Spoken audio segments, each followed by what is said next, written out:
Racismo ambiental é um conceito estranho para você, mas você tá ligada que na verdade se trata de uma chave de leitura e análise que demonstra uma realidade cruel que está diante de nós todos os dias? Pois é, nós precisamos falar e debater sobre racismo ambiental, porque é um debate que trata sobre quais vidas estão sendo mais perdidas e afetadas num contexto de emergência climática e de um capitalismo cada vez mais predatório. Nós precisamos sim compreender, até mesmo para poder intervir e mudar a nossa realidade. Roda a vinheta. Sobre fundo amarelo, letras vermelhas projetam uma sombra azul diagonal do centro à direita inferior. Na raiz, por Roju Soares. Precisamos falar sobre racismo ambiental. Oi gente, eu sou o Roju Soares, tenho 26 anos, sou um homem negro não retinto de pele marrom claro, cisgênero. Meu cabelo hoje tá um cacheado crespo, castanho escuro, ele é curto. Eu uso um óculos de grau em formato redondo. Eu também estou utilizando uma blusa de cor cinza com uma estampa da bandeira antifascista e atrás de mim tem um muro. O racismo ambiental decorre de um contexto político e social onde os movimentos de contracultura, de luta pelos direitos civis, contra a segregação social, racial, pelas liberdades sexuais e de gênero, assim como as pautas ambientalistas ganham efervescência no mundo, que seria ali no contexto do pós-guerra, em especial entre as décadas de 60 e 70. Havia uma aproximação cada vez maior nos debates da ecologia política com as lutas por direitos e liberdades afirmativas, entre elas as lutas dos movimentos raciais. E apesar da pauta ecológica trazer um panorama de que é necessário romper com a dissociação meio ambiente e sociedade, de que todos nós fazemos parte de um mesmo meio social e natural, quando ela se aproximava do debate estrutural, acaba que não dava conta de trazer para o campo do debate teórico e intelectual as especificidades que os impactos ambientais podem causar na vida de segmentos sociais específicos. As lutas em torno da pauta de justiça ambiental já estavam eclodindo entre o movimento negro nos Estados Unidos desde aquela época, ainda mais porque uma série de protestos que pautavam a falta de condições humanas e sanitárias que garantissem uma dignidade para os bairros e ocupações onde as populações negras residiam, acabaram por trazer à tona uma investigação que demonstrou que 3/4 dos aterros tóxicos da região sudeste dos Estados Unidos estavam localizados nos bairros onde residiam a população negra. Toda essa onda de mobilizações e denúncias foram cruciais para que em 1991 pudesse ocorrer a primeira Conferência Nacional de Lideranças Ambientais de Pessoas de Cor nos Estados Unidos, que trouxe uma abordagem de justiça ambiental que abarca questões referentes à justiça social, como acesso à saúde, saneamento básico, que tocam na questão de uso e acesso do solo, políticas de habitação e moradia, acesso ao transporte público e na democratização dos espaços de tomada de decisão, de modo a contemplar as comunidades mais vulneráveis nesse processo. E é aí que o debate sobre racismo ambiental floresce, porque intelectuais das lutas contra a segregação social, em defesa dos direitos civis e das pautas antirracistas bebem das contribuições do ambientalismo e da ecologia política para dialogar com uma realidade cruel que afetava as populações mais pobres e que, por sua vez, mais racializadas. O que esses intelectuais, militantes vão tratar é de que não, os impactos da desigualdade, da intervenção do ser humano sobre a natureza e da mudança climática não recaem de modo igual sobre todas as pessoas. Há discrepâncias e há outras formas de opressão que influenciam na proporção das dificuldades e consequências desses processos também. O racismo é certamente algo que precisa ser levado em consideração. Quando a gente traz esse debate para o contexto latino-americano, mais especificamente falando do Brasil, um elemento fundamental para a gente localizar não apenas o conceito, mas o contexto onde o racismo ambiental é empregado enquanto uma ferramenta analítica, sociológica e jurídica é a gente realizar um intercâmbio desse conceito com o conceito de injustiça ambiental. Segundo a declaração da Rede Brasileira de Justiça Ambiental, injustiça ambiental é o mecanismo pelo qual sociedades desiguais do ponto de vista econômico e social destinam a maior carga dos danos de desenvolvimento às populações de baixa renda, aos grupos sociais discriminados, aos povos étnicos tradicionais, aos bairros operários, às populações marginalizadas e vulneráveis. Quando nós localizamos a nossa realidade brasileira, que é colonial, de capitalismo dependente, de uma economia primária exportadora com um nível de desigualdade abissal, onde a maior parte da população brasileira, que é pobre e negra, vive em condições de pobreza ou de miséria, nós entendemos o quanto que o conceito de injustiça ambiental ele é importante para a abordagem do racismo ambiental no nosso contexto, assim como também para a gente compreender os seus impactos. A pergunta central que a gente precisa fazer nessa discussão é a seguinte: quem sofre mais com as consequências da intervenção do ser humano sobre a natureza atualmente? Principalmente como consequência das ações daqueles que detêm o monopólio do capital, das grandes indústrias que organizam as prioridades de distribuição e alocação das políticas públicas nos territórios. Quem sofre com menos investimento de políticas sociais e acesso a serviços básicos na nossa sociedade?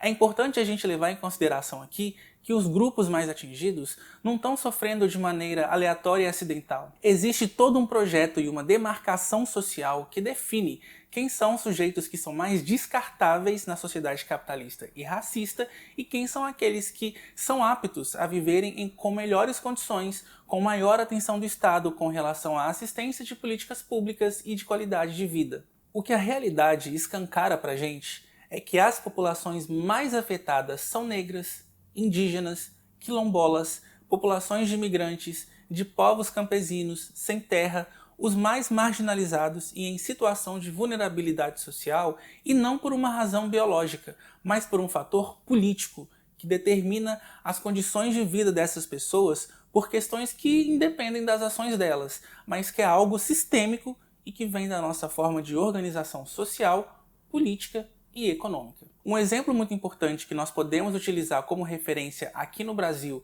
de como que o racismo ambiental opera se dá, por exemplo, com a contaminação do sistema Paraopeba, que atravessa várias cidades da região metropolitana de Belo Horizonte, um importante recurso e fonte de vida da natureza e da sociedade como um todo, que foi completamente contaminado devido aos rejeitos que vieram do rompimento da barragem do Córrego do Feijão da Vale, em Brumadinho. Esse é um dos sistemas que agregam rios que são de suma importância para o abastecimento de água e consumo de milhões de pessoas. Porém, os mais atingidos com a contaminação e que sofrem primariamente esses impactos e com maior intensidade são as comunidades que vivem às margens do rio, como ocorre em São Joaquim de Bicas, com a comunidade da aldeia Caturama, onde vive a etnia dos Pataxó Ranranhém e que costumava utilizar do rio para poder se alimentar, para poder se banhar e pescar, e isso alterou totalmente a subsistência dessas pessoas, assim como impactou toda uma vegetação local, pois a circulação de água é importante para a não desertificação do solo, para a oxigenação das árvores, para a sobrevivência de outras espécies. Enfim, é um dano muito grande e que afetou diretamente a vida de comunidades mais vulneráveis socialmente. Assim como a mineração e o garimpo ilegal têm destruído vastas extensões de ecossistemas na Amazônia e violado territórios indígenas. Acompanhado disso vem, por exemplo, a contaminação por mercúrio nos rios em água potável, que já foi responsável por contaminar todos, eu disse todos, os habitantes de pelo menos 3 aldeias do território indígena Sauré-Muibu, como aponta um estudo da Fundação da Etnia Munduruku no Médio Tapajós, no Pará. O desastre recente em Petrópolis, no Rio de Janeiro, que já contabilizou aí mais de 230 mortes em um município que ficou inundado com água, lama, muita dor e muita perda. Milhares de imóveis nas regiões mais periféricas e racializadas se encontravam em zonas de risco e mesmo com alertas relacionados a isso, aos perigos, a prefeitura não tomou providências e diante do agravamento da crise climática, com as fortes chuvas e a falta de investimento público que garantisse infraestrutura de qualidade, desembocou em uma destruição generalizada e a perda de tantas vidas que poderia sim ter sido evitado. O racismo ambiental, ele aponta pra gente que esses impactos que afetam pessoas já subjugadas socialmente por aspectos raciais, sociais, econômicos e culturais, não são meramente fatos isolados, mas parte corriqueira da nossa realidade cotidiana, e mesmo com episódios de catástrofes naturais como deslizamentos, alagamentos, tsunamis e furacões, apesar de atingir as populações de uma maneira geral, sempre vão afetar com mais brutalidade quem vive em zonas de risco ou as zonas de sacrifício do capital, quem não tem acesso à infraestrutura, saneamento básico ou política de habitação eficiente. E adivinha só, essas populações têm endereço, têm cor, têm classe social. Raízes se entrelaçam sob um fundo escuro tomando toda a tela. Surge a logo do Na Raiz. A logo se retira. As raízes se desentrelaçam e somem. A categoria de racismo ambiental é uma ferramenta importante para a gente abordar questões muito específicas decorrentes da desigualdade na ordem econômica, social, nas intervenções do ser humano no meio ambiente e nas consequências disso para a humanidade. Mas ainda é uma categoria em disputa e nós precisamos politizar esse debate para o espectro anticapitalista. Os debates em torno do racismo, assim como da justiça ambiental, eles tocam em questões muito concretas e imediatas para populações pobres e racializadas, como o acesso à garantia mínima de sobrevivência, serviços básicos de acesso à saúde, tratamento de água, esgoto, acesso à moradia, alimentação de qualidade, acesso a emprego. Então, certas correntes de pensamento e ideologias podem recorrer a meras ferramentas jurídicas e de implementação de políticas públicas mais ampliadas, partindo da ideia de que com isso se resolve o problema. Mas isso não resolve o problema, só empurra ainda mais a sujeira para debaixo do tapete. Em um nível imediato, a gente precisa sim recorrer às políticas de assistência e proteção social, a leis específicas para garantir o acesso às populações mais vulneráveis a mais serviços sociais sem exclusão e discriminação. Porém, a gente não resolve o problema na sua totalidade sem romper os fundamentos que dão a sustentação tanto para o racismo quanto para a injustiça ambiental. Se eu não consigo entender que é necessário tocar nos problemas referentes ao racismo estrutural que rege as relações sociais e que, independente da implementação de política pública, a lógica de dividir os grupos sociais e quais são os mais descartáveis e os mais aptos a serem inclusos e terem mais atenção do Estado prevalece, se é o mercado que comanda o Estado, nós não vamos ver uma real efetivação do deslocamento de prioridades das políticas de assistência pública social, independente de qual a jurisdição em cima disso. Pode ser uma lei, pode estar na Constituição, mas no fim das contas é um mercado que impõe a sua vontade, que dita a sua vontade e os gestores obedecem. Se nós não tratarmos de questões importantes que falam sobre combate à especulação imobiliária e a segregação residencial, de reforma agrária, de transição energética e descarbonização, porque os empregos perigosos estão muito presentes na área das mineradoras, da política extrativista, e daí adentrar em debates mais profundos sobre decrescimento e também sobre o ecossocialismo, assim como de filosofias como a do bem viver, para tratar da soberania dos povos tradicionais com relação às terras que necessitam de demarcação e do seu reconhecimento, nós não iremos realmente superar de fato o problema que acarreta no racismo e na injustiça ambiental na sua raiz. Enfim, a gente precisa mesmo remodular o nosso modelo de produção e organização social, tanto nas suas bases econômicas, produtivas, de consumo, quanto ideológicas, culturais. Se a gente só tratar do debate do racismo ambiental como uma chave de leitura para a implementação de política pública e pronto, acabou, por mais que seja importante, vai ser insuficiente. Por isso, a abordagem anticapitalista e revolucionária dentro da chave analítica do racismo ambiental precisa orientar a nossa praxis. Bom, eu espero que vocês tenham gostado desse vídeo. O próximo vídeo ele vai falar especificamente sobre segregação residencial e a sua relação com o racismo, e é um complemento muito importante para esse debate sobre o racismo ambiental. Não deixem de conferir. Um beijo grande para vocês e logo mais a gente se encontra. Tela de anexos. Ao fundo, uma camada de base vermelha com pequenas formas irregulares espalhadas. Uma caixa retangular branca cobre a maior parte da tela. Na lateral superior à esquerda, algumas notas adesivas de cor amarela afixadas com um clipe contendo o título Anexos. Imagens de raízes em diagonal atravessam as laterais superior à direita e inferior à esquerda. Na lateral inferior à direita, logo do Na Raiz. Ilustração de Roju. Nela, Roju está com cabelo Black Power castanho escuro, óculos de grau redondo e barba curta. Usa uma blusa social amarela com microfone de lapela encaixado na gola esquerda. Por cima, um colete jeans. Texto: www.narraiz.com.br. Plataformas de publicação: youtube.com/narraizcanal, instagram.com/canal na raiz, facebook.com/canal na raiz. Plataformas de divulgação: twitter.com/Roju Soares, t.me/na raiz. Apoie o Na Raiz. apoia.se/na raiz.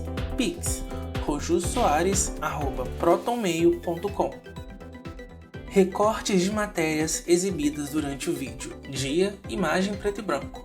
O reverendo Ben Chaves, à direita, faz sinal de protesto ao ver outros manifestantes sendo levados para a prisão no aterro de bifenilas policloradas, PCB na sigla em inglês, do condado de Warren, enquanto protestam contra o despejo de resíduos contaminados em sua comunidade perto de Afton, Carolina do Norte, em uma quinta-feira, 16 de setembro, em 1982. Foto de Greg Gibson. Imagem da Conferência Nacional de Lideranças Ambientais das Pessoas de Cor dos Estados Unidos da América. Imagem em preto e branco. Dia. Dezenas de manifestantes de diversas etnias e identidades raciais protestam sobre uma escadaria onde se localiza uma casa enorme com várias pilastras. Ali, as pessoas seguram várias faixas e bandeiras com mensagens sobre justiça ambiental e protestos antirracistas. A conferência foi realizada em Washington, D.C. Reportagem do jornal Brasil de Fato. Texto: MG. Desalojados, indígenas Pataxó e Pataxó Ranranran ocupam linha férrea contra Vale. Aldeia Naô Chorran, São Joaquim de Bicas, Minas Gerais, foi atingida por rompimento de barragem há 3 anos e por enchentes deste ano. Matéria do The Intercept Brasil. Texto: Vídeo. Veja o estrago de 2 anos de garimpo ilegal em uma terra indígena na Amazônia. Entre 2019 e 2021, mineração ilegal destruiu área equivalente a 2 parques do Ibirapuera, em Igarapé do Pará. Matéria de Hilary Potter, 4 de dezembro de 2021, 8 da manhã. No recorte, há um anexo com um vídeo que demonstra a extensão do estrago e as contaminações provenientes do garimpo ilegal na Amazônia. Reportagem da Anexo. Texto: Petrópolis sabia de áreas de risco desde 2017. Estudo feito por empresa de engenharia apontava que quase 20% da cidade estava em área de risco alto ou muito alto para deslizamentos e enchentes. Os links de todas as referências estão na descrição do vídeo. Roteiro e apresentação: Roju Soares. Direção: Roju Soares. Edição e pós-produção: Roju Soares. Identidade visual: Capcorp e Roju Soares. Redes sociais: Roju Soares. Capa de vídeo: Léo Spies. Legendas: Roju Soares.